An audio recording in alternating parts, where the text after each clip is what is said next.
نحمدہ و نصلی علی رسولہ کریم، اما بعد، فاعوذ باللہ من الشیطان الرجیم، بسم اللہ الرحمن الرحیم۔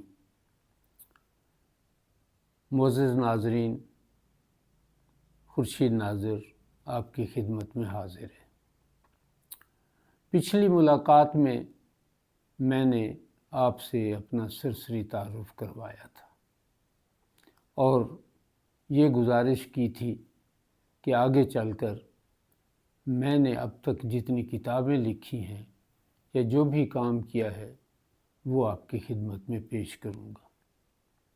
آج میں اپنی پہلی کتاب جو کتابی شکل میں میرے سامنے آئی ہے اسے آپ سے متعارف کرانے جا رہا ہوں۔ اس کتاب کا نام کلام فرید اور مغرب کے تنقیدی رویے ہے۔ معزز ناظرین، میرے ایک بہت ہی عالم فاضل دوست نے جب میں یہ کتاب لا رہا تھا تو مجھ سے پوچھا کہ آپ نے تو بہت سارا کام کیا ہے، تنقید کا کام کیا ہے، آپ نے صحافت کی ہے، آپ نے بہت ساری ایسی چیزیں لکھی ہیں جو منظر عام پر بھی آ چکی ہیں، تو آپ کتابی شکل میں اسے کیوں سامنے لا رہے ہیں؟ تو میں نے انہیں بتایا کہ میرا تعلق ایک ایسے گھرانے سے ہے جہاں شعر و ادب سے سبھی لوگوں کو بہت شغف تھا۔ میرے والد گرامی بہت پڑھے لکھے اور باشعور انسان تھے، اور کمال یہ ہے کہ انہیں فرید پوری طرح ازبر تھا، اور اس کے علاوہ کئی سرائکی اور دیگر زبانوں کے قصص بھی انہیں یاد تھے۔ ہم جب رات کو گھر میں اپنے چولہے کے ارد گرد بیٹھتے تو ہماری روزانہ کسی نہ کسی موضوع پر گفتگو ہوتی، اور میرے گھر میں فرید پر بہت زیادہ گفتگو ہوتی تھی۔ میں نے جب بڑا ہو کر فرید کو پڑھا تو مجھے محسوس ہوا کہ فرید کو جس طرح سے سمجھا گیا ہے یہ اس سے بہت بڑا شاعر ہے، اور خاص طور پر ہمارے یہاں یہ ایک رواج سا بن گیا ہے کہ کسی چیز کو بڑا ثابت کرنے کے لیے مغربی نقادوں کو سامنے رکھا جاتا ہے۔ تو میں نے فرید کا مطالعہ کیا اور اس میں ایک جدید انداز میں تنقید کا محور قرار دے کر مغربی نقادوں کو فرید کی شاعری کو سمجھنے کی کوشش کی۔ مجھے محسوس ہوا کہ فرید دنیا کے کسی بھی شاعر سے کم تر شاعر نہیں ہے۔ میں نے اس کتاب میں جو نیا انداز اختیار کیا اور جو واقعی منفرد انداز ہے وہ یہ کہ میں نے مغرب کے 10 سب سے بڑے نقادوں کو منتخب کیا اور انہیں فرید کے ساتھ شامل کر کے ان کے دیے ہوئے معیار نقد، یعنی کسی بھی اچھی شاعری کے لیے جو معیار ان ناقدین نے مقرر کیا، میں نے فرید کی شاعری کو سامنے رکھا اور انہی کے آئینے میں میں نے اسے پرکھا۔ یہ ایک اپنی نوعیت کا پہلا کام تھا۔ میں بتاتا چلوں کہ فرید کی شاعری کو میں نے جن ناقدین کے معیار پر پرکھا ان میں یہ نام شامل ہیں، اور ایک خاص بات میں نے یہ بھی کی کہ میں نے جو ابواب باندھے اس کتاب کے اس میں فرید کو شامل کر کے اس بات کو آگے بڑھایا۔ مثلاً پہلا جو ناقد ہے وہ ہے ہومر۔ سب جانتے ہیں آپ کہ ہومر بہت بڑا ناقد ہے اور ابتدائی ناقد ہے۔ میں نے پہلے باب کا عنوان رکھا فرید اور ہومر۔ دوسرے باب کا میں نے افلاطون کو منتخب کیا اور فرید اور افلاطون کے نام سے دوسرا باب باندھا۔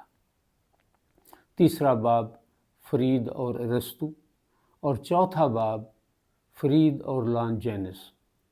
یہاں میں لانجینس کے بارے میں خاص طور پر بتانا چاہتا ہوں کہ یہ بہت بڑا ناقد ہے۔ اس نے تنقید کا بالکل انوکھا انداز اختیار کیا ہے، جسے آگے چل کر میں تھوڑی سی وضاحت کروں گا۔ پھر اس کے بعد جو ناقد میرے سامنے آیا اس کا نام ہے دانتے۔ یہ دانتے بھی فرید سے کئی لحاظ سے مماثلت رکھتا ہے، میں جس کا ذکر آگے کروں گا۔ فلپ سڈنی کے بعد بین جانسن کے بعد جان ڈرائیڈن اور ووڈسورتھ۔ یہ ووڈسورتھ وہی ہے جس کی لیریکل بیلڈس جو ہیں بہت مشہور ہیں، اور یہ شاعر فطرت کے نام سے بھی مشہور ہے، اور آخر میں فرید اور کولرچ کو سامنے لایا۔ معزز ناظرین، میں لانجینس کے بارے میں بتاتا چلوں کہ لانجینس نے جن چیزوں کو سامنے رکھ کر یہ بتایا کہ اگر کسی کی شاعری میں یہ تمام چیزیں موجود ہیں تو گویا وہ شاعری انتہائی اعلیٰ ہے۔ اس نے کہا کہ سب سے پہلے جو کسی اچھی شاعری کی بنیاد بنتی ہے وہ ہے عظمت خیال یا تخیل کی بلندی۔ ظاہر ہے کہ اگر کسی شاعری میں خیال ہی نہیں ہے، تخیل ہی نہیں ہے، تو گویا وہ نثر ہے، بلکہ نثر سے کی بھی ایک کمتر قسم ہے۔ لہٰذا صرف قافیہ اور ردیف سے تو بات نہیں بنتی جب تک تخیل نہ ہو، خیال کی عظمت نہ ہو۔ دوسرا جو انہوں نے معیار ہمارے سامنے رکھا اچھی شاعری کے لیے وہ ہے شدت جذبات۔ شاعری جذبات کے بغیر تو مکمل ہوتی ہی نہیں ہے۔ اگر جذبات کی شدت نہیں ہے تو اس شاعری سے ترفع کا عنصر تو خود بخود ہی غائب ہو جائے گا، اور اگر ترفع آپ کو حاصل نہیں ہوتی شاعری پڑھ کر تو پھر وہ شاعری نہیں ہے۔ تو اس نے سب سے زیادہ زور یہ اس بات پر دیا کہ شدت جذبات شاعری میں موجود ہونی چاہیے۔ تیسری بات جو بہت اہم ہے اور وہ ہے صنائع بدائع کا مناسب استعمال۔ معزز ناظرین، جب میں فرید کی شاعری کو دیکھ رہا تھا تو اس نے صنائع بدائع کے دریا بہا دیے ہیں اپنی شاعری میں، اور کمال یہ ہے کہ اس میں کوئی تصنع، کوئی بناوٹ نہیں ہے، اور وہ ایک اعلیٰ ناقد کے ہر معیار پر پوری اترتی ہے۔ اگر مجھے کہنے کی اجازت دیجیے کہ میں نے اس جیسی شاعری کسی اور شاعر کے یہاں دیکھی ہی نہیں۔ اس کے بعد جس چیز کا اس نے تقاضا کیا ہے وہ ہے مؤثر اور پرشوکت الفاظ۔ پرشوکت کیسے ہوتے ہیں کہ جب کوئی لفظ آپ کے مواد کے مطابق اس کا پورا حق ادا کرے تو اسے پرشوکت کہتے ہیں۔ اگر شعر سے کمتر آپ لفظ استعمال کریں گے تو کمزور، اور اگر برتر استعمال کریں گے تو تصنع۔ لہٰذا شاعر کو بڑی سمجھداری کے ساتھ ان الفاظ کا استعمال کرنا پڑتا ہے جو اس شعر کے تقاضوں کے عین مطابق ہو۔ اب میں تھوڑی سی بات دانتے کے بارے میں بھی کرتا چلوں۔ دانتے اور فرید میں جو مماثلت ہے وہ اس بات کی ہے کہ عام لوگوں کا خیال ہے کہ صرف ایسی زبانیں یا ایسی زبان جو ترقی یافتہ ہو اس میں شاعری ہی شاعری ہوتی ہے۔ دانتے نے اور فرید نے دونوں نے دنیا بھر کے لوگوں کے اس خیال کو رد کر کے دکھایا ہے۔ دانتے نے جو شاعری کی ہے اس کی ڈیوائن کامیڈی دنیا میں بہت مشہور ہے، اور عالمی سطح کی کتاب ہے جو اس نے ورچل کی رہنمائی میں تحریر کی تھی۔ تو اس نے یہ نہیں کیا کہ انگریزی زبان میں شاعری کرے یا کسی اور ترقی یافتہ زبان میں شاعری کرے، اس نے اطالوی زبان میں، اور وہ بھی علاقائی اطالوی زبان فلورنس اور آس پاس کے علاقوں میں تھی، اس میں شاعری کی اور دنیا نے اس کی پذیرائی کی۔ فرید نے بھی یہی وتیرہ اختیار کیا اور اس نے، حالانکہ وہ عربی کا بھی ماہر تھا، فارسی کا بھی ماہر تھا اور دیگر کئی زبانوں کا بھی ماہر تھا، لیکن اس نے اپنی جو شاعری کی ہے کچھ اردو میں، لیکن ساری شاعری، زیادہ تر شاعری اس نے سرائیکی میں کی ہے۔ معزز ناظرین،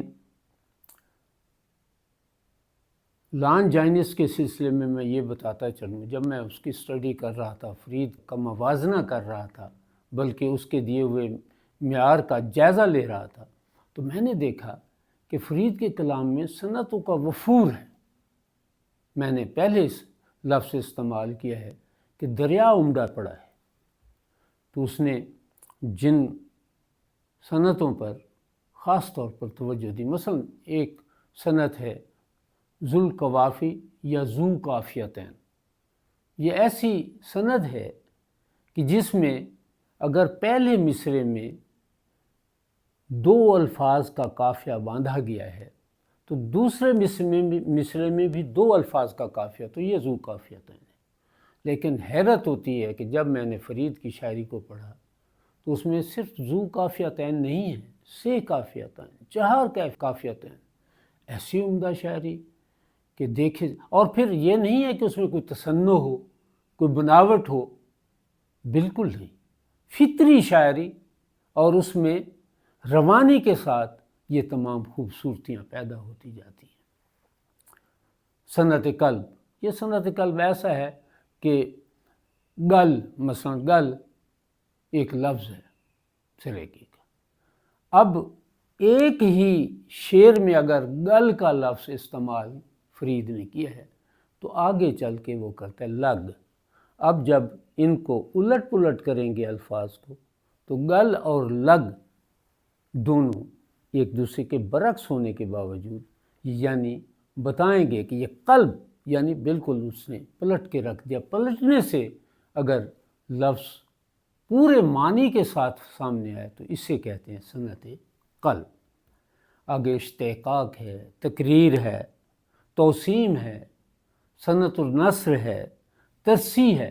ترسی بڑی خوبصورت، نہایت خوبصورت صنعت ہے۔ اب کیا ہے وہ کہ پہلے مصرعے میں، اوپر کے مصرعے میں جتنے الفاظ آئے، نیچے کے مصرعے میں اسی وزن میں، اسی کے ہم قافیہ سارے الفاظ ہیں، تو اسے ترسی کہتے ہیں۔ یہ ناممکن قسم کی چیز ہے، لیکن فرید کے یہاں یہ وفور کے ساتھ ہمارے سامنے آتے ہیں۔ اسی لیے تو میں کہتا ہوں، کسی خاص بنیاد پر نہیں، میں اس کے علم، اس کے فن، اس کے برتاؤ، اس کے شاعری پر مکمل کمانڈ رکھنے کی حیثیت سے میں یہ سمجھتا ہوں کہ فرید جیسا شاعر کوئی اور نہیں ہے۔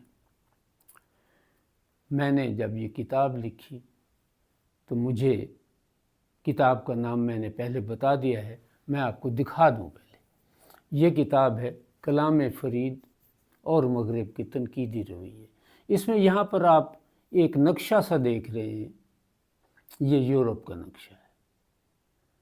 ہم نے بتایا کہ یورپ کے جتنے نقاد ہیں انہوں نے جو معیار نقد مقرر کیا ہے اچھی شاعری کے لیے، فرید اس کا پوری طرح سے اس کی نہ صرف پابندی کرتا ہے بلکہ اسے اس طرح پیش کرتا ہے کہ شعر خوبصورتی میں ڈھل کر سامنے آتا ہے۔ یہ اس کا بیک ٹائٹل ہے۔ اور اس کتاب کے شائع ہونے کے بعد مجھے میری یونیورسٹی دی اسلامیہ یونیورسٹی بہاولپور نے اس لائق سمجھا کہ مجھے خواجہ فرید پر 7 سالہ ایوارڈ دے۔ یہ میرے لیے اعزاز کی بات ہے، اس لیے کہ عزت گھر سے شروع ہوتی ہے۔ اگر باہر والے عزت کرتے رہیں اور گھر والے نہ کریں تو عزت کروانے میں مزہ نہیں آتا۔ فرید نے مجھے بہاولپور کے لوگوں میں عزت دلوائی۔ پھر یہ ہوا کہ کوٹ میٹھن میں مجھے وہاں کے جو منتظمین ہیں انہوں نے بلایا اور مجھے لائبریری دکھائی، اور اس وقت خوشی ہوئی کہ لائبریری کے صدر دروازے پر میری بڑی تصویر آویزاں تھی اور نیچے لکھا ہوا تھا وارث فرید۔ تو یہ میرا اعزاز ہے۔ اور جب میں وہاں گیا تو انہوں نے مجھے یہ ایک یادگار چیز دی۔ اس سے پہلے میں نے عرض کیا کہ 7 سالہ جو ایوارڈ ملا ہے وہ بھی میں آپ کو دکھا دوں۔ یہ میری یونیورسٹی نے، بہاولپور کی یونیورسٹی نے مجھے عطا کیا ہے۔ فرید کیا ہے، میں نے اس کے بارے میں کیا کہا ہے، معزز ناظرین، اس کے لیے میں آپ سے گزارش کرتا ہوں کہ آپ فرید کو پڑھ کر تو دیکھیں، خصوصی طور پر آپ میری کتاب کو پڑھ کر دیکھیں۔ میں کوئی اس کی پبلسٹی نہیں کر رہا، میں یہ بتانا چاہتا ہوں کہ آپ کے اس علاقے میں ایک ایسا شاعر ہو گزرا ہے جو اپنی مثال آپ ہے۔ وہ عزت دار آدمی تھا، وہ بہاولپور کے نوابوں کا مرشد تھا، دلی والے بھی ان سے آ کے بیعت کرتے تھے، عزت کی اسے کوئی کمی نہیں تھی، لیکن اس شاعری نے اسے امر کر دیا ہے۔ وہ زندہ ہے، زندہ رہے گا۔ ناظرین، آپ سے اجازت چاہتا ہوں اور وعدہ کرتا ہوں کہ اگلی جو آپ سے ملاقات ہوگی اس میں بھی اچھی اچھی باتیں آپ کو سننے کی ملیں گی اور مجھے آپ جیسے عمدہ سامعین ملیں گے۔ آپ کا بہت بہت شکریہ۔